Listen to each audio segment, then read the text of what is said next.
He went 7-0 double draw into the top 8, 7-0, 14-0 double draw. Playing against Joe Bernal, playing Esper Stoneblade. Joe, we've seen quite a bit here, especially when we do come to the Midwest. He's always playing some sort of Esper strategy based around Stoneforge, Mystic. A lot of basics because he does have a back to basics in his sideboard, also just wants to be Wasteland proof. However, having those basics in this matchup probably doesn't help him too much.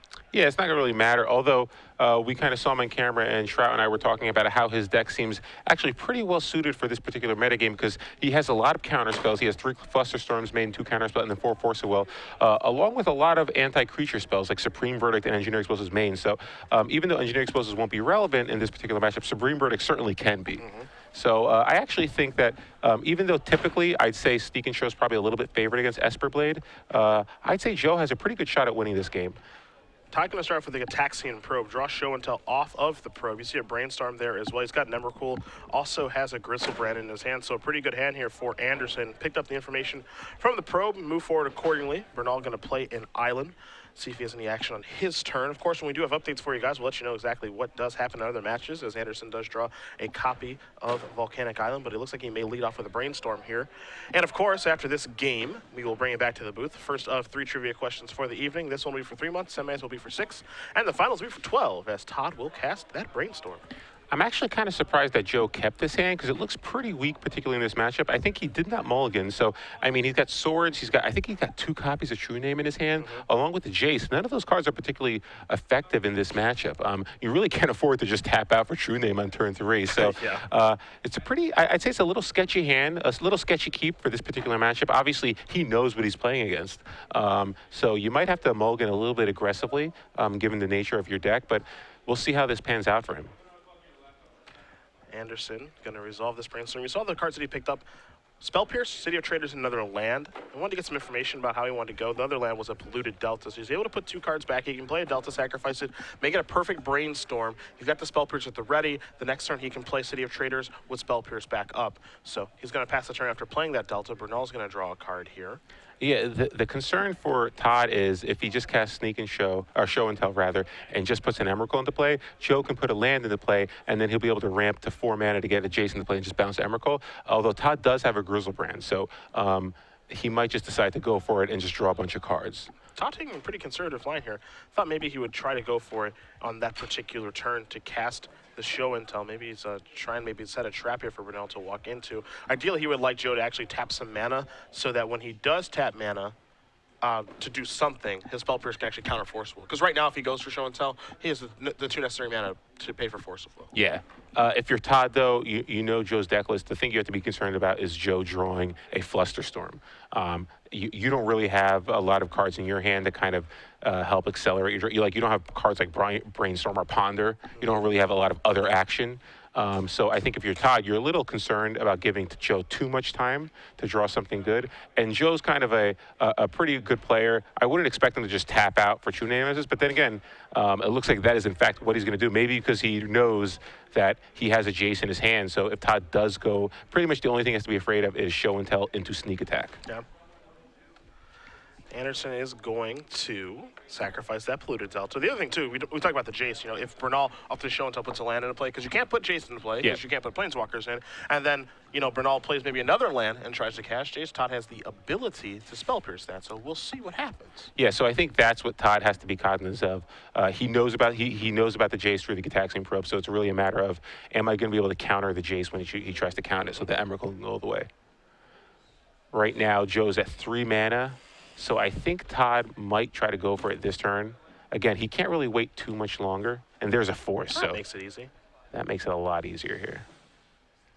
Anderson going to play City of Traders. He's going to tap 3. I wonder what this could be for. It's going to be a Show and Tell. Todd ready to have a battle over this resolving. And I have to imagine this is going to be Gristlebrand he puts into play. Yeah, this is perfect because Gristlebrand can come into play and he can draw a bunch of cards. He has the Spell Pierce already. He just needs another blue card that he can pitch the Force of Will. Now, let's not forget just one thing here. Since Todd is at 17, Gristlebrand can draw 14. That puts him at 3, though, and then True Name can come through. So he has to be a little bit careful how many times he does activate this. Bernal looks like he's going to allow the Show and Tell to resolve. Has no counter spell. You see him set a card face down. Going to go with a Flooded Strand. Anderson going to decide which threat he wants to put into play. Is it Gristlebrand or will it be the Emrakul? And the other thing to notice, too, is that Bernal does have a Swords to Plowshare in his hand. So that's another card that can potentially deal with the Grizzlebrand. So if he has a 4th land here, and then he plays a 5th land in his turn, he can go Jace and Swords to Plowshare. Todd does have a Spell Pierce, and if he just gets another blue card, he should be able to force it. So Todd's still sitting pretty good here, but let's see if he decides to draw 7 now. Yeah, he doesn't even. Yeah, he doesn't even want to give Joe the opportunity to kind of do anything on his turn. He's going down to 10. Here's the question: does Joe try to Swords to Plowshare it now, and he decides not to? So you see a Spell Pierce there, a Sneak Attack, another copy of Emrakul, a couple of copies of Lotus Petal, another Force Will too.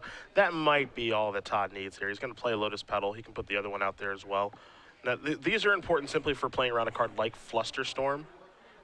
So that's that's kind of key at this point, because if we have a little bit of counter battle, he might be able to pay. Yeah. For stuff like that. So pretty good hand here for Todd. He's got the Sneak Attack, and he also has double copy of Spell Pierce and 2 Force of Wills here. So he could pretty much deal with anything that Joe decides to throw at him next turn, and then he could potentially just kill him with the Sneak Attack and an Emrakul on the following turn. Thomas Herzog does win game number 1 over Manaless Dredge. We felt like this would be a pretty tough one for Geo Thornton to be able to win, just because Herzog has many, many ways to interact with Manaless Dredge. Thalia is very, very hard for him to beat as well. Yeah, Thalia, Deathrite, Gaddock Teeg, Scavenging Ooze. It's not going to get better from after board. Riley Curran up a game against Matthew Hoey as well. Elves up a game over Rug Delver. We thought that might be the case, especially with Riley, the 3 seed, on the play. So Joe Bernal did draw that Flusterstorm that we were talking about. So he has Swords to Plowshare, Flusterstorm, and Jace the Mind Sculptor, along with several other lands in his hand. So Flusterstorm definitely makes it a little interesting here. I still think Todd might have enough ways to kind of deal with that, but let's see here what Joe decides to do. Joe going to start by playing an island. Going to go reaching for the mana. Looks like he may go. I was expecting to see 4 mana be tapped here. Is he just going to cast a second True Name here? I don't think that's going to be able to erase a Grizzlebrand. Very few things can. Yeah, so, but he might think that he's in a position where even if I do plow this Grizzlebrand, he's just going to, Todd's going to go up to 14, and he just drew a full grip, so I'm probably in pretty rough shape, but I think you have to still lead with Plowshares. The interesting thing here is that if he leads with True Name, that gives him another spell for Flusterstorm. So we can go True Name Swords and have a Flusterstorm battle. Yeah, but I think Todd's okay with that because he has double Spell Pierce. But yeah, I see what you're saying. Yeah. He might just he wants to try to maybe fuel his Flusterstorm. The only problem is that you don't play around Spell Pierce that way. There is Force of Will, removing Spell Pierce on the swords. And plus, you don't get the opportunity to cast a Jace either. I think you want to just try to get a Jace to resolve here. And so it looks like swords will get countered. Again, those Lotus Petals are actually pretty important because they're providing mana to play around Flusterstorm. Now it looks like Joe's going to go True Name Nemesis. Todd's like, sure. That's actually kind of important, right? Because what's going to happen here is Todd's going to attack with Gristlebrand, and he's going to gain 7. Looks like he might be casting Show and Tell here, so never mind. This is when things get real ugly. I was going to say he gains 7, and then he can't actually draw 7. But now that he's casting Show and Tell and has the ability to put Emrakul in play, all of this is just not going to matter, as there is Emrakul. The tag team champions of the world are going to come across and take care of Joe Bernal. So Todd Anderson's going to win game number 1 here over Joe Bernal. Sneak and Show up a game over Esper Stoneblade. Oh yeah, Bernal's line definitely made sense. Where he's like, okay, well, I knew he drew 7 cards, but there's a good chance he just didn't get an Emrakul or something. So I'm just going to force the issue where like you're not going to be able to draw any more cards with Grizzlebrand, or my guys will kill you. Yep. So it definitely makes sense. Oh, the only thing I will say though is that line only works if you know Todd's going to pitch a card to Force of Will and go down to 6. Because if he's at 7, that line doesn't work. That's so true. I'm still not quite sold on that line. I understand what his thought process was, but I still think maybe Jace might be the better play there. But either way, Todd was in a position to win that game no matter what. Trivia, 3 months. He's got the rules. I've got the question. Take it away. Okay, so we're going to give out, we do this between every round here. We're going to give out 3 months of Star City Games Premium. All you have to do is tweet us the answer to the trivia question that Cedric Phillips will give you. Tweet us at SCG Live with the hashtag SCG Premium, and we'll announce the winner after this round. And make sure you follow us at SCG Live so we can give you your prize. This one's pretty easy if you've been following broadcast most of the day, honestly. Todd Anderson up a game now over Joe Bernal. He's been having a really, really good tournament. Went 7-0, 7-0-2 in the Swiss. Started off 7-0, double drew into the top 8. The question for you guys is, how many games has Todd lost today? And if you can name that number of games that Todd has lost today playing Sneak and Show, hashtag your answer with the hashtag of SCG Premium. Make sure you're following at SCG Live, and we will announce the winner at the conclusion of our quarterfinal round. That's one of the harder questions I think that you've ever asked. You think so? Yeah. Yeah. It's a pretty tough one. Yeah. I don't think I can even answer it. Oh, come on. Come on. We're going to bring it back to the match. We're going to take a look at the sideboards here. Now, we talked about Bernal's hand, and, like, his keep was like, it was kind of mediocre, but I think part of the reason for that is because I think he feels like his game one matchup is so poor, and he needs to be able to turn around things. And you can see in his sideboard, he's got some real ways to do that. 4 Thoughtseize, 3 Swan Song, 2 Surgical Extractions, and Enlightened Tutor, Rest in Peace, and Engineered Play, a Back to Basics, and 2 copies of Pithing Needle. You got to like the options here. Yeah, those bottom 7 cards are really appealing to me in this matchup. 4 Thoughtseize, 3 Swan Song. That's awesome. Even a card like Surgical Extraction, I could see coming in just because he has so many dead cards in his main deck. Enlightened Tutor, well, Enlightened Tutor, not really going to need it for this matchup, but obviously 2 copies of Pithing Needle, I kind of like that card too because it kind of shuts off Todd's option of casting Show and Tell just to put a Sneak Attack in play because then Joe can just put the Pithing Needle into play and then name Sneak Attack. So a lot of options here for Joe. I could see him bringing up upwards of 11 cards in this particular matchup. So pretty good effective sideboard for him. And he has obviously plenty of cards in his main deck they can board out. You know, obviously Supreme Verdict, although it could potentially be good, not the best. Definitely the Engineer Explosives are coming out though. And same thing with probably the Lingering Souls as well. So plenty of options for Joe here. On Todd's side though, I think Todd probably played this matchup a lot, and he definitely knows what he has to do in this sideboard. Yeah, I mean, I like Boseiju to be able to force through, especially when you know your opponent has counter spells. Like, they're going to bring in Swan Song. Yeah. Swan Song's good against both parts of your combo. Now, of course, you can't Boseiju through a Sneak Attack, but you can Boseiju through a Show and Tell. Through the Breach if he wants additional effects. Swan Songs if he wants to try to win a counter war. You've got E-Truth. You've got Blood Moon, which is poor against Joe and all his basics. Cage isn't too good either. You know, Todd displayed some patience in that game. I'm not sure if he's able to display patience in this particular next couple of games, simply because, you know, the longer he waits against Bernal, in the game 1, it doesn't get much worse because Todd has access to the deck list, so he knows exactly how bad things can get, which is, you know, like basically Force of Will, Jade, Supreme Verdict. That's really about it. The longer you wait here against Bernal, that means he's working his way into Thoughtseize, Swan Song, Snapcaster Mage for those effects, Pithing Needle to be able to shut down Sneak Attack. So, you know, I wouldn't be interested in playing a terribly long game now. Yeah, at this point you have to, if you're Todd, I think you almost have to try to just take your chances really early. Like, I wouldn't be surprised if Todd just pulled the trigger on a turn 2 Show and Tell, even though there are plenty of cards he has to fight against. He does have Gataxian Probe, which kind of helps that situation out a lot. But really, Through the Breach is probably his most effective card here. It allows him to put a card into play, and he could even do it instant speed at the end of Joe's turn if he wants to draw cards off Grizzlebrand. And Boseiju is obviously really huge as well. So because Joe doesn't have Caracas, he doesn't have to worry about Caracas. He doesn't have to worry about card about like Humility. You know, you've seen some Esper Blade players play that card. He really just has to worry about Permission and then cards that attack your hand like Thoughtseize. Pithing Needle can be problematic, but it isn't the worst card in the world. Basically just turns off Sneak Attack, potentially turns off Grizzlebrand as well, but ultimately it really comes down to whether or not Joe is able to just Thoughtseize and counter a bunch of spells. The question is, though, is he going to have enough of a clock to take advantage of that? Ideally, you want to see Joe go turn 1 Thoughtseize, turn 2 Stoneforge, turn 3 Snapcaster Thoughtseize. That's the kind of start that Joe really wants for this game. That's a start that's really hard to beat. It's hard to beat, yeah. It's effectively just 3 cards, and Todd might just crumble to those 3 cards. Again, other matchups, Riley Curran up a game with Combo Elves over Matthew Hoey, playing Rug Delver. That's our 3 versus 6. Other side, Thomas Herzog, our 7, up a game against Geo Thornton, our 2. Herzog playing Maverick, Geo Thornton playing Manaless Dredge. Of course, Herzog has a lot of ways to interact with him. Thalia, Deathrite Shaman, some things after sideboard as well. Seems like a really difficult matchup there for Geo. See if he's able to overcome that. Winner of the Herzog match will play the winner of the Curran versus Hoey match. On the other side of the bracket here, Greg Mueller still battling out with Stephen Mann. Mueller playing Bug Delver, Mann playing Rug Delver. Winner of that match will play the winner of this match between Anderson and Bernal. So far, all our predictions have come true. Thus far, don't get cocky. Don't get cocky. Long way to go. We have plenty of time to embarrass ourselves. So both players deciding if they want to keep their opening 7. Joe Bernal, he has the choice first because he lost game 1. Looks like he's going to keep. And Todd Anderson, wow, Jeez. that is not a lot of mana, although he does have turn 1 show He and has turn 1 show and tell with a Gristlebrand. He doesn't have counter backup. He actually has turn 1. See, this is interesting because like he has turn 1 show and tell where you can put Gristlebrand in play, or he can just say, well, I'm just gonna stop talking because the thoughts he's been cast. He could put sneak attack in play too. So suddenly, yeah, I mean, like this is a snap keep every time. Yeah. But I mean, And it's just still a great hand. It's really still not that bad. If he top decks a land like an island or a volcanic island or a sack land, he can still cast Brainstorm. It's still a really, really good hand. So it's just pretty awkward if he doesn't draw land here. Obviously, Joe probably has to take show and tell, although it looks like he does have a forcible in his hand, so he might just take. He might take the. I don't know what he take here.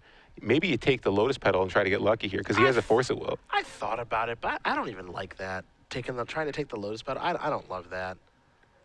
Oh wow, he's got a really good hand there. He's got Pithing Needle and Force of Will along with the Stoneforge Mystic. Yeah, blue card. Yeah, his 2 forces. I don't think he has another land though. That's the thing. Still, I mean, still yeah. easy to keep. Yeah. Really good hand still. So Joe Bernal thinking about what he wants to take here. Yeah, Lotus Petal is probably the riskiest card here. Probably Grizzlebrand is your safest bet, simply because he has both Show and Tell and Sneak Attack. So if you take one of them, there's still a good chance that Grizzlebrand enter play. Whether or not you want to bait Todd into just going for Show and Tell, that remains to be seen. Because theoretically, Joe could just take the Sneak Attack and try to bait Todd into just casting turn 1 Show and Tell. But Todd seems too smart for that. Like, I don't think he's going to fall for that. Yeah. All right, I'll let you have Show and Tell. All right, I'll cast it. All right, I'll counter it. You have to sell it pretty hard. You'd be like, oh, I made a mistake. Can I take it back, please? Oh, no. Oh, well. Yeah, so I think that, there's, like, if he leaves him with Show and Tell, there's no way Todd's going to cast Show and Tell on turn 1. And the other thing, too, is he's going to take Lotus Petal. By leaving with Show and Tell, that gives Todd, like, a game plan to develop around. Yeah. That's why I kind of actually like taking Show and Tell. Okay. There's no way. Oh, wow. This is so awesome. There's no way you think this is going to resolve, right? I don't know. Maybe, like, if Joe takes the Sneak Attack, I would say, yeah, obviously Todd figures it out. But because he took the Lotus Petal, maybe that kind of telegraphs, okay, maybe he's just trying to keep me off of blue. It doesn't necessarily telegraph that, okay, I have a force to make sure that doesn't happen. Okay. But either way, though, Todd's still okay. If he just needs to draw land. He really just needs to draw land. He still has a Sneak Attack. He still has a Grizzlebrand. So that's why taking the Lotus Petal was a really risky play. Yeah, the needle, of course, is naming Sneak Attack. That's in play. Joe picked up a backup needle for the turn. Anderson draws a copy of Through the Breach and just has to pass the turn back here. Wow. So Joe could have needled the Sneak Attack. So still in pretty good shape here. Again, if Todd draws a land, he has multiple copies of Brainstorm. He can shuffle away that Sneak Attack potentially, and he just drew a Through the Breach. So yeah. So I mean, Sneak Attack is locked away right now. And the second one, we'll see if he wants to name. This has to name Grizzlebrand probably, right? That's really good. Now suddenly Todd's just left with a 7/7 lifelinker. I mean, it's that or a redundant name on Sneak Attack, since the first one's on Sneak. So you can name it again. The only question is, did Todd bring in the Echoing Truth? Like if his answer to Pride Needle is Echoing Truth, it doesn't matter. Yeah. If it's Vandal Blast, it probably doesn't matter either because he could just overload it. Yeah. So I think Grizzlebrand, since he has a Grizzlebrand, naming Grizzlebrand really is great because if you can't draw cards with it, then just Through the Breaching it really doesn't matter anymore. You're like, all right, fine, I'll take 7. You gain 7, big deal. You're not drawing 7 cards. Looks like Joe is debating on what he wants to name here. He is in the old Tankaroo. He's writing something down. That looks like a G. I don't know. Yeah, he does name Grizzlebrand. And Todd draws yet another Sneak Attack. Still no mana. And it looks like there's an island for Joe, so he can actually get a threat into play if he has. Oh no, maybe he doesn't have an island. He doesn't have the white mana to cast Stoneforge right now. No, but I think he has a True Name Nemesis, right? But there's that. Can't cast it because there's another blue. Oh no, it's a Swan Song. Yeah. Okay, so wow, really good hand here. Stoneforge comes into play. That finally gives him an opportunity to get some kind of threat in play. I think Todd is considering casting a Brainstorm response, maybe try to find a Force of Will for this to try to have some sort of counter war. Or at least considering the ramifications of it. Or at least bluffing like he has a Force of Will. Yeah. Instead of just saying, that's fine. So. Of course, Joe knows exactly what's in Todd's hand because of the Thoughtseize. The only card he doesn't know about is Through the Breach. Yeah. For the most part, he knows those contents. He doesn't know about the second Sneak Attack. Yeah, he doesn't know about one Sneak Attack, one Through the Breach. So there, Batterskull is found with Stoneforge Mystic. And again, Todd still has plenty of time because Joe's not really like, Joe's deck can't put on that much pressure. Obviously, 5 a turn is a lot, but it's still going to be like a 4-turn clock roughly, depending on whether or not Todd uses his Ancient Tomb again. So let's see what Anderson's going to draw, if he even wants to cast Brainstorm now or if he wants to wait. Looks like he's going to take a draw first. It's a copy of Ancient Tomb. That was rough. I think he still has to cast. I think he has to cast Brainstorm here, try to find the sack land, get rid of some of those sneak attacks. Yeah, because they're so bad. He's going to sacrifice this right now and cast a Brainstorm. See if he wants to search up an island or if he wants to go with non-basics. He's going to go with non-basics. They're actually relatively safe in this matchup because Joe does not have any copies of Wasteland. Yeah, back to basics is the only card he has to worry about, and it's unlikely that Joe boarded it in this matchup. So Brainstorm will go on the stack. Joe, of course, does have a Swan Song in his hand. Be surprised if he casts that on this. We'll see, though. Yeah, if Joe didn't know Todd's hand, it's possible, but he knows that Todd has another copy of Brainstorm, so not sure it's worth it here. Delta Strand and a Volcanic. So that'll give Todd some lands to work with. His draw for the turn was Ancient Tomb as well. So now he's got plenty of mana. Wants to figure out what to put back. You have to imagine it's going to be at least one sneak attack, potentially two. The one thing here, though, is that he's got a bunch of lands in his hand now, so I can certainly see sneak attack plus a land going back. Yeah, sneak attack plus a land, and we still don't know how many answers he has to Python Needle left in his deck. He could have the Echoing Truth. He could have boarded in the Echoing Truth. He could have boarded in Vandal Blast potentially. It does deal with equipment too, so wouldn't be surprised if that's still in his deck. So not a bad start there for Todd to come back out of this. He has the Flooded Strand. He could sack it to shuffle those cards away. Although he's going to be fighting through both Batterskull and now Joe has, I think, a Flusterstorm and a Swan Song. So a lot of counter spells here for Joe. Yeah, again, this is part of the reason I think that Joe kept the hand that he did in game one, because obviously that hand wasn't great. A couple copies of Shenanigans, this is Jason, really not any interaction. But at the same time, like, the matchup is so bad for him game one that he just has to try to win game two and game three. And the matchup gets very good from after sideboard. Yeah. So I think that's the reason that we saw him keep kind of the loose hand in game one, because the chances of him winning game one are so small. Anderson going to draw a card here, another copy of Gristlebrand. He's looking for a card like Emrakul right now. So I think he'd be happy through the Breaching Emrakul. Yeah, I wonder if you're Todd, do you just cast Sneak Attack here? I think a safe place to start is Brainstorm. So yeah, it looks like he's going to Brainstorm here, and this will resolve. Volcanic, Island, Show and Tell. It's not that exciting, but I mean, just Show and Telling in a 7/7 is perfectly reasonable play. Oh yes, it's still fine. The question is, can he fight through the counter spells? That's the thing. He could actually try to bait Joe by just casting through the breach first, and then try to resolve the Show and Tell the other. See, now this becomes like a game of gamesmanship, right? Where it's just like, all right, I'm going to start casting. I'll cast through the breach. You do want to counter this? If you do, that's cool. If you don't, that's cool too. Same thing can be said with Show and Tell. Now you start just offering up your cards because you have a few of that effect, and see if your opponent wants to counter them or not. So you can, because you have to work your way through this counter magic eventually. It's not like Todd has a card like Orange Chant or something. Yeah, and that's kind of why I want to see if he's going to cast Sneak Attack, because that kind of puts a lot of pressure on Joe. Obviously, you have a Pithing Needle in play, but does Todd have the answer? Does he have a Vandal Blast? Does he have an Echoing Truth? You just don't know. So maybe you just have to counter the Sneak Attack, because obviously countering a Sneak Attack is a lot easier than countering a 2-mana or a 1-mana spell. Yep. So that'll be an interesting turn for Todd next turn. Once he has 4 mana, he doesn't have to tap the Ancient Tomb. But it looks like he's going to just do it this turn. Yeah, he'll take a little damage to put the Sneak Attack in play. And I like this play a lot. It kind of puts pressure on Joe to make the correct play here. If Todd can get rid of that Swan Song or the Flusterstorm, that's huge. Yeah, let's not forget, Flusterstorm can't take care of this. It only takes care of instant and sorcery, so now it's just Swan Song this or not, and Joe just says, I don't have any interest in Swan Songing this, so I'm just going to put my Batterskull into play and just start getting some damage dealt. Yeah, so Joe wisely lets it resolve, and he just figures, all right, well, I have the needle in play. I'm going to let that deal with it. And if you draw an answer, fine.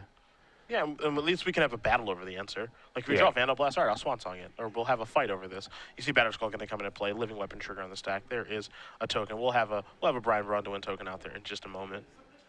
BBD wants his camera time. Or does he? Well, we'll get one out there in a minute for you guys at home. Bernal's going to draw a card. Looks like he picked up another land. All right, so he's going to be able to attack for 5 here, dropping Todd to 8. Todd still has chances here, but he's going to really need to draw a permission spell here. The problem is Flusterstorm is going to be very difficult to fight through. This is an island. This is an attack for 5. Anderson's going to go down to 8. Bernal's going to go up to 20. The important part here, I mean, Bernal's working away at Anderson's life total, but the Ancient Tombs, the damage that deals is certainly going to add up here. However, Anderson gonna draw another copy of Show and Tell. Gonna try to cast one with 3 mana available. All right, so he's going to have to cast Swan Song if he wants to counter this, because Flusterstorm would only be for 2 copies. And that's Swan great. Song. It gives him a chump blocker. Yeah. That'll work. Anderson says, okay, that's countered. The big question here is, does he cast the other Show and Tell now in his hand? Yeah, that we know won't resolve, unfortunately, but... Because if he had waited, Flusterstorm would not get the job done. And Todd has to take 2 to do that, so he goes down to 6 before passing the turn back over to Bernal, who will draw a card. Coming into the red zone, are we? Yeah, so... Stoneforge Mystic wanted to. It's not going to come into Derek Sheets, though. There's a block from Todd. He's going to stay at 6. Bernal's going to go up to 24. Bernal reaching for the mana. Got a spell to cast, maybe?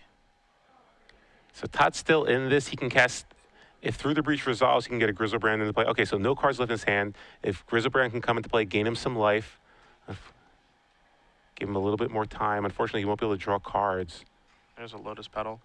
Going to pass the turn back. And Through the Breach is going to be probably on blocking duty here. Gain himself some life. Yeah, it'll be able to deal with the token for a turn. Joe will be able to bounce the Batter Skull and just replay it. But, yeah, Todd's going to be able to fog the attack and gain some life. So buy himself more turn. And he still has another copy of Grizzlebrand in his hand. Actually, realistically, he probably won't even gain any life, right? Because Joe will attack, Todd will cast Through the Breach, and he can just bounce it before damage. Yeah. So Todd, I thought Todd was going to go to 13. He's actually probably just going to stay at 6. Assuming Joe makes that play. Let's see what Joe drew here. Wow. Okay. That's pretty good. Here's a Jace. Up to 3. I guess things changed. This is actually really interesting. Things change a little bit now, because now what happens is that Todd may just take this damage, go down to 1, cast Through the Breach on the end step to kill the Jace and gain 7. Yeah, I think if now, given this situation, I think Todd has to rethink what his plan is. The question is, what is Joe going to do with this? What is Joe going to do with the Jace the Mind Sculptor? Is he going to brainstorm, or is he going to Fate Seal? Fate Seal is reasonable, but I think you want to just brainstorm in this situation. Yeah, I mean, both are reasonable. Jace management is pretty tough. The real question is, should he have attacked first, though? That's really the question. Now, there wants some Oracle text here. I wouldn't be surprised if it's on Through the Breach here. When do you have to sacrifice a creature? You sacrifice the creature at the end of turn. So, one thing you can do with Through the Breach is you can clear the end of turn triggers, cast Through the Breach, and then you'll get to keep it until your turn. Yeah, that's one of the great things about Through the Breach. It allows you to cast it at the end of the turn and get those fatties into play and attack with it. So Joe's definitely thinking about that. Looks like Todd's going to take 5 here, maybe. Yeah, maybe. And it looks like, okay, he's going to cast Through the Breach to be able to try to block. So he's going to use this. Yeah, get in front of Batter Skull right away. Now he actually gets to get the life where he wasn't going to get it before. Yeah, he's going to get the life, and Todd isn't going to be able to bounce it this turn, so pretty good. Now, of course, even though Todd does gain the 7 life there and ends up taking 1 from the Stoneforge, so he ends up gaining 6 overall, sitting at 12 and Bernal sitting at 28. Even though that's, an exchange he's probably happy with, the bigger issue here is the chase that's in play. And how can you go about beating it?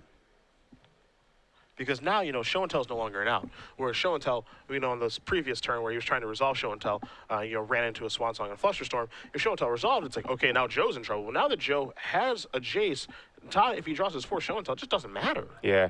Well, good news for Todd. Joe put the card on the bottom, so he has a live out.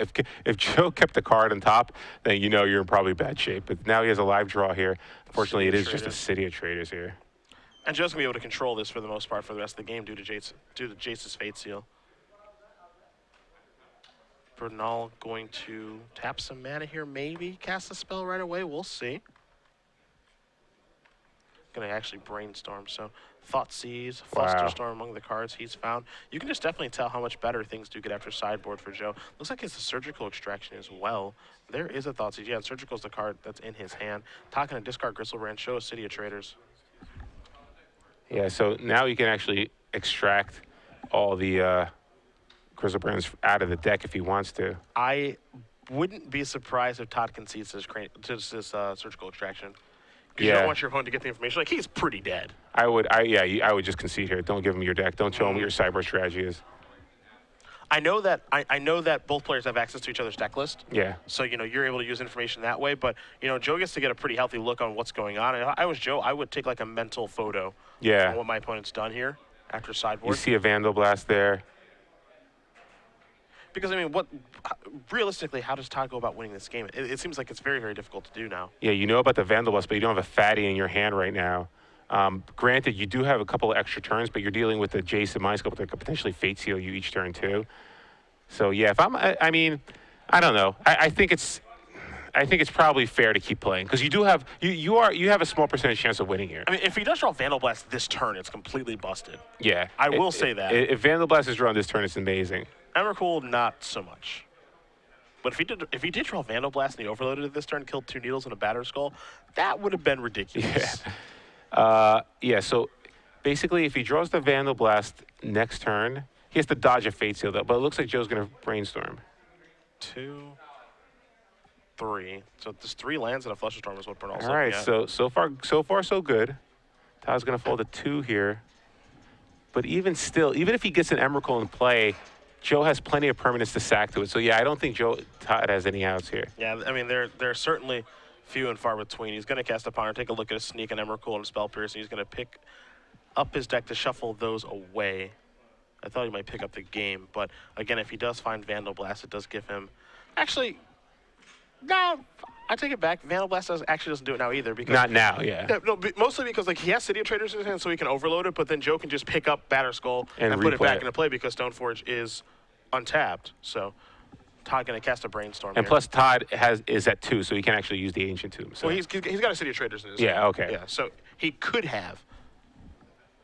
He did draw a copy of Through the Breach, but again, that's not really going to do anything. I think Todd's going to take a look at his hand, realize that, and pack it up. So Joe Bernal's going to win game number 2 here over Todd Anderson. Esper Stoneblade ties it up against Sneak and Show. As we do have another update for you guys, Thomas Herzog does win with Maverick. He is moving on, defeats Geo Thornton 2-0. Didn't think Malice Dredge would be able to get out of that one alive, and it certainly did not. Maverick going to play the winner of Riley Curran and Matthew Hoey. Curran again up a game there with Combo Elves against Hoey playing Rug Delver.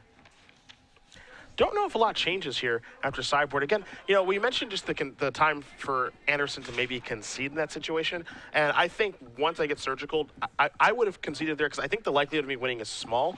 Yes, there is something that could happen. So, maybe you can make the argument, well, it's an elimination round. You just play. Yeah, I think you just play simply because he knows your deck list and your sideboard strategy isn't that complicated. You know what I mean? It's not like you're doing something that tricky. So I think Todd's like, all right, even though I only have maybe like a 5% chance of winning here, me giving up what my sideboard strategy here is worth it. It's worth just that 5% because it's really not that valuable of a strategy.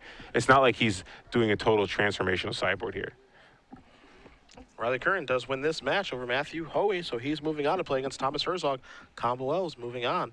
Seems like that would probably be a good matchup for Riley. Combo Elves versus Maverick. We'll see, though. Combo Elves, I don't know. He does have copies of Zealous Persecution and Gaddock Teague's obviously good against Natural Order and Green Sun Zenith. So that's going to be an interesting match. I hope we get to see that one. He also has Etherstorm Candace as well, so pretty cool.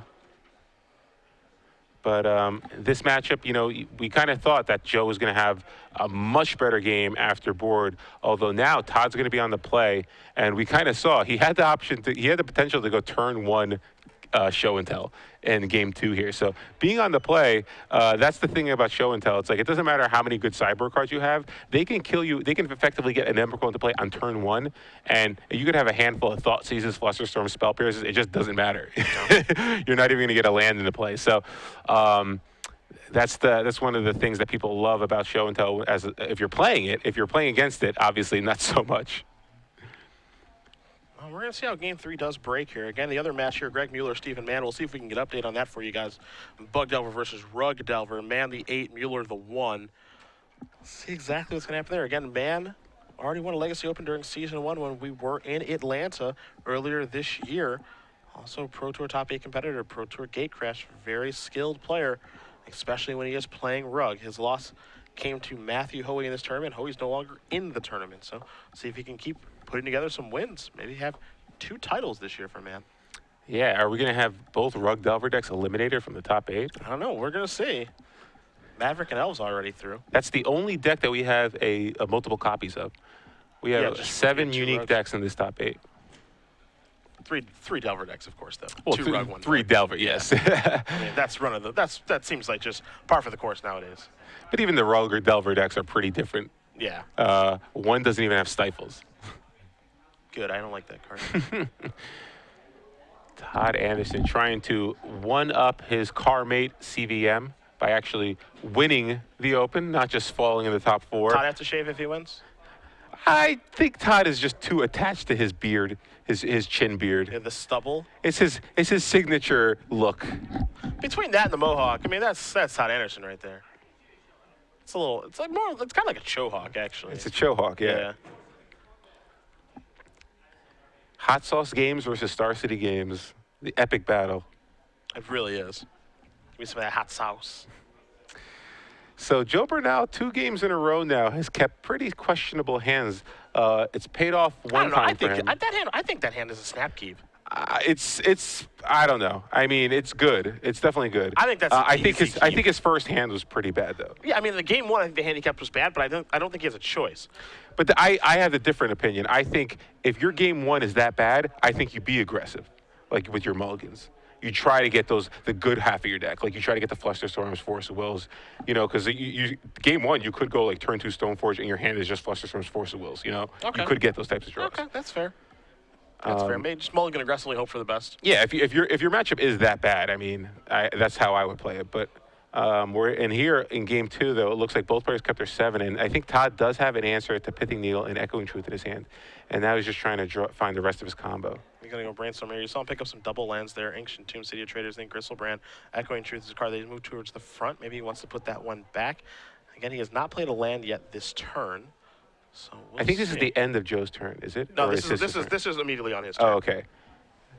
And yeah, it looks like he has Vandal Blast and Echoing Truth, so he has both of those answers now. No needles here. Not going to get the job done this go around. Two copies of City Traders. Looks like both of those are going to go on top of his library here. The other red card is Sneak Attack right now, too. Yeah, he's got Sneak Attack. Does he have any permission? I know he's got Grizzlebrand. He's got Sneak Attack. It looks like he might have a Spell Pierce in the back there. Can't quite make it out, though. Bernal going to draw a card. Going to play a Flooded Strand, just pass the turn back. No real clock here from Bernal, but I don't expect him to actually put a clock on pretty quickly, so. Yeah, it looks like Bernal has Force of Will and a Swan Song, but that Swan Song is the only other blue card I believe he has. So technically only be able to counter 1 spell a turn, potentially. Todd kind of brainstorm locked here. He knows he doesn't have a sack land and he has another City of Traders on top of his library. So kind of color screwed a little bit here. He ideally wants to be able to cast Sneak Attack with Spell Pierce backup. Unfortunately, he only has access to 1 colored source of mana currently. Well, he's moving in. Tap some mana.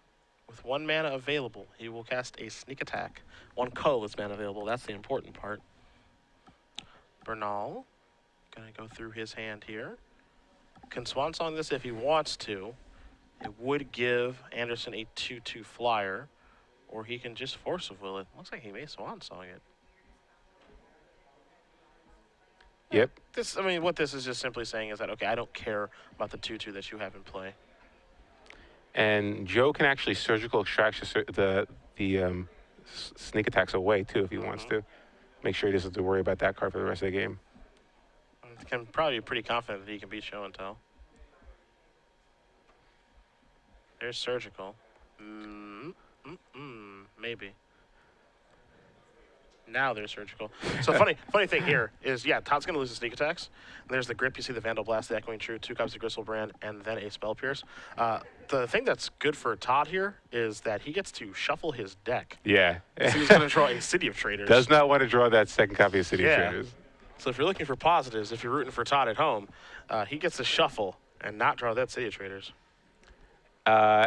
Joe did draw a Snapcaster for the turn, so he has the option of either pitching that to his Force of Will to counterspell, or he could just cast it and recast the Snap targeting the Swan Song, and then cast Swan Song targeting, potential Show and Tell or Through the Breach, something like that. Yep.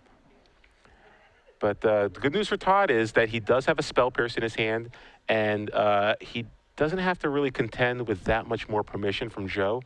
Joe does have that Force of Will. He's got a Snapcaster, but that's basically it.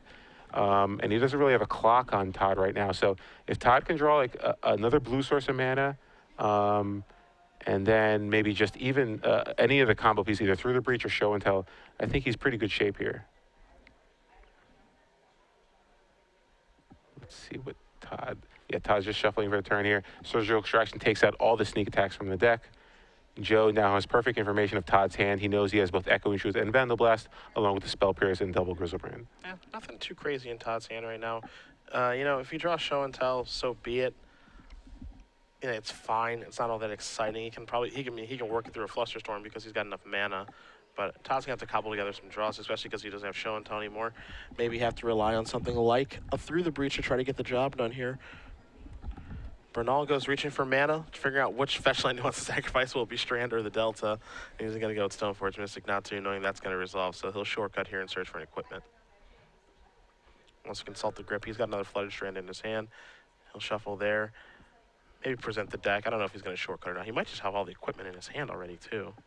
So does he have another blue card? I'm not sure. Oh, he has the Snapcaster. So he has Snapcaster Efficient Force. So I was going to say he had the potential to just cast Snapcaster here for Swan Song, but he has the Force of Will anyway. So. Yeah. Todd says, I have a Vandal Blast, bro. Here's a Lotus Petal. Doesn't have to play that just yet. Oh, beatdowns. Ever heard of it? Swing it in. Good luck beating the Swan. That Derek Sheets token. That is one good token. It's a top tier. By the way, it's a top tier token. Miles better than my token. Yeah, so Todd can kind of sandbag that Lotus Petal if he wants, but no, he's going to cast it. Pass the turn back. Again, part of the reason that he plays that is just because of a card like Flusterstorm. Does not want to enter the Storm count of turn when he's trying to go off.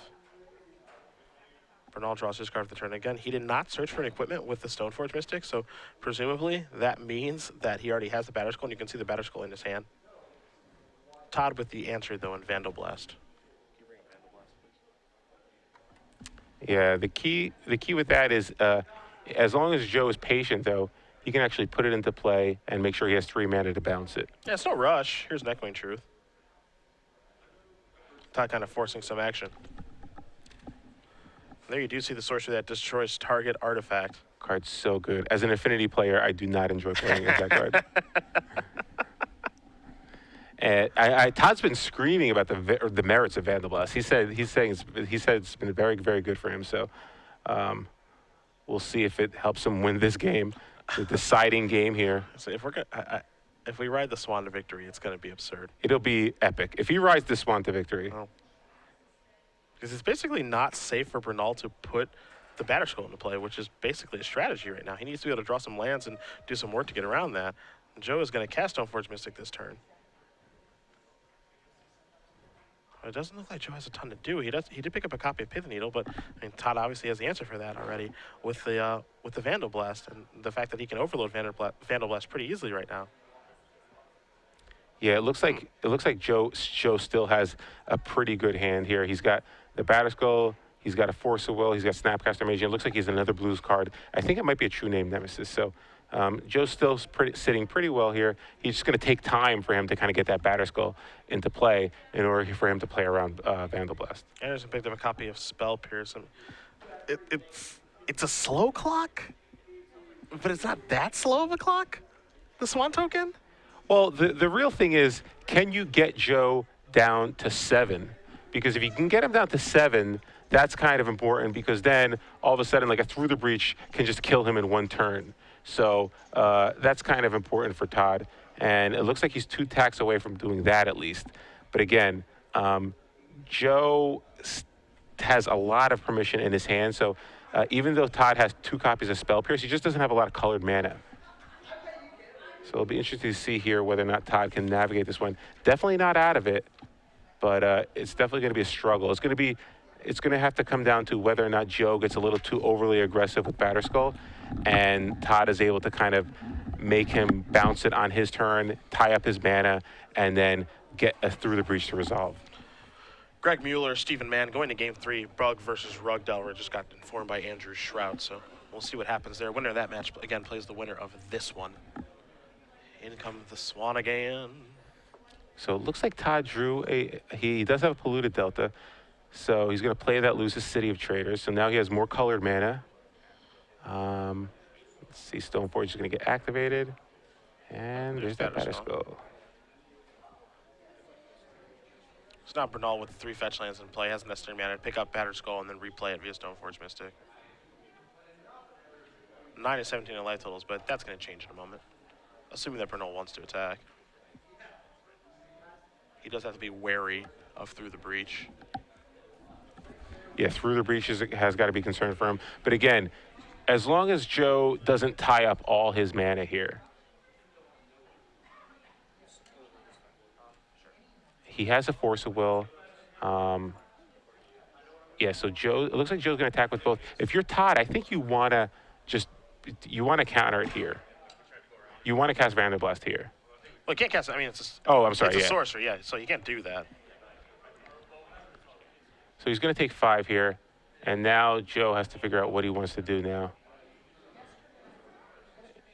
There's another fetch. Jeez. Is it Brainstorm? Oh, no, Pithy Needle. Just a needle here. He's not going to name Grizzlebrand. He knows that he has 2 Grizzlebrands in his hand. There's no more sneak attack to worry about. Obviously, that can get killed with an overloaded Vandal Blast. But again, I don't think Todd's probably going to overload Vandal Blast. No, He's probably going to spend 1 red I think mana. it has to be 1 red mana to kill something here. This is interesting, forcing a little bit of action. I actually kind of like this play. Yeah, this is a very interesting play here because what does Joe do? Does Joe actually pay 2?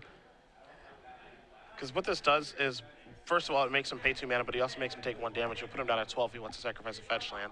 And then Todd can overload Vandal Blast, which forces Joe to take 3 to pick up Batterskull. And then then there's like a delay on when Batterskull can actually come back down and start attacking again. So I actually kind of like this play because there's a real possibility that even though Joe has 5 mana in play, that Spell Pierce could counter this. Yeah, very, very smart play here. Heads up play by Todd. Just knowing that Joe is under mana constraints. And yeah, with 4 sack lands, that's going to make things very interesting here from a lifetime perspective. I think the more important thing here is that, there's no guarantee this is going to counter this or, what kind of action is going to have in the game. But this gives Joe the opportunity to outthink himself. Yeah. And Todd's just like, all right, I'm just casting a Spell Pierce. Like, do whatever you want. The more pressure you can put on your opponent to make the wrong decision, the better. So that's why I like this from Todd, because you also have to figure Todd doesn't have that much mana in his side of the board. So what are the chances he's going to be able to cast a proactive spell and 2 Spell Pierces to kind of force it through? So try to get as much value as you can out of your Spell Pierces, and that's exactly what he's doing. Bernal looks like he's going to go get an Underground, so you make it something different. But yeah, I mean, Spell Pierce isn't getting much better. He's going to go to Basic Swamp instead. Yeah, interesting that he keeps going for basics, and it does maybe suggest that he did bring in the Back to Basics, back to basics. Yeah, sure. Because really, I doubt he has to worry about Blood Moon. Anderson going to search up a land here. I think he's going to Spell Pierce again. Now this basically has to resolve, right? I mean, if you pay 2. Then you're exposing yourself to the overloaded Vandal Blast. Yeah. You do have a Force of Will, but you're tapping out, and there's too many cards that Todd could have that can kind of punish you for tapping out. Yeah, I mean, you could just peel Show and Tell. It's a disaster. Yeah, you don't have like a Jace the Mind Sculptor or anything like that. So, yep, that Spell Pierce does take care of it. And this is actually really great here for Todd because he could still tap out Joe by just casting Vandal Blast on the Batterskull and forcing him to tap it. A Boseiju. Wow, so that changes a lot too. So the fun thing here is I wonder what happens if Todd just casts Vandal Blast, right? Like, it's very realistic for Bernal to go, okay, fine, sack my 3 fetch lands, go to 9, pick up my Batterskull, pass. Or does he Force of Will this with the blue card? And if he's Force of Willing this, it's like, Well, that's what's great. He doesn't have any other counterspell in his hand. He can pitch the True Name Nemesis, and then he can cast Snapcaster Mage to get a Swan Song. But I think if you're Todd, you have to kind of put the pressure on him, Yeah, so I like this play a lot. I like this a lot. The worst possible, the best scenario if you're Todd is he just sacrifice 3 lands and then bounce it because you have the Boseiju. So you know that all that counterspells the counterspells aren't going to matter. Yeah. And he doesn't, and of course, but Todd hasn't revealed that he has the Boseiju yet. Yeah, so no really reason to do that. Could be really, really good for Todd here because Joe would end up going down to 9 by sacking all his lands, picking up the Batterskull, then drop to 7 from the attack, which means that a top deck through the breach would just win the game for Todd next turn. And this really sets back Joe a lot because he's going to have to pick up the Batterskull, and the Stoneforge Mystic is tapped. So he won't be able to replay it until the turn after. So we're talking about 2 turns before he can gain life from Batterskull. Wow, and again, the thing that makes this so compelling to me is just again, Todd, I'm just casting Vandal Blast. Yeah. And you think about this think about what this means as much as you want. You know, he's making the proactive decision and it's putting Joe's skill to the test. Are you just gonna let this die? He might just have to let it die. Yeah. If you let this die, this is a dream come true. This is great for Todd if you just let it die. Yeah. I mean, and he might be thinking about it, but yep. So he's going to sack 3 lands. And I think it's fine for Joe to think about it because he does have a true name nemesis. So it's not like he doesn't have another way to attack Todd. So kind of letting it resolve might be the play that Todd just didn't expect. So I kind of would have liked that. Just because I think he weighed that in his decision. Yeah, I think he thought about it. So it looks like he decided that it was just better for him to crack it and just save the Batterskull, thinking that Todd doesn't really have anything. Yeah, so he's going to pick up Batterskull. Germ Token's gone for right now. And now the great thing is Todd gets to attack for 2 here, put Bernal down to 7, and then kind of show up. Yeah, turn back. Joe must hate that, seeing that. This is getting really tough for Bernal. And I feel like Joe has been doing pretty good this game. There's a surgical off the top. He's been doing pretty good, but he's not all the way there yet. And he did have the opportunity to Force of Will on the early turn instead of casting Swan Song. And now, the Swan beats, they're slow, but they're steady. Yeah, so let's see what Todd, so I still think that Joe has Todd on a 2-turn clock. So Todd basically has to draw this turn, I believe. Oh, no, he has probably another turn. He's probably got another turn. He's probably got 2 turns. That Swan can block. Yeah, so, well, the thing is, Joe's probably going to cast the True Name Nemesis, and then at the end of Todd's turn, put in the Batterskull. So then True Name can just wear the Batterskull if he wants and force it 2 turns from that. So effectively 3 turns from now, Todd would be dead. Are we getting surgical? We are getting surgical. Well, this would give Joe some more information as to what Todd's working with. I think he doesn't know one of the cards. Well, you can target down there is the question. Brainstorm's not bad. That's not bad at all.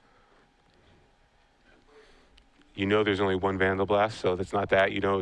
No reason to get the Echoing Truth.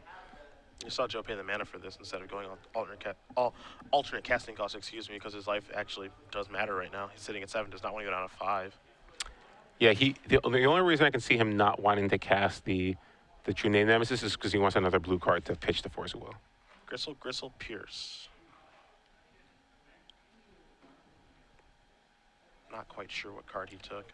I would guess Brainstorm. I would guess Brainstorm too. Yeah, and he does grab Brainstorm here.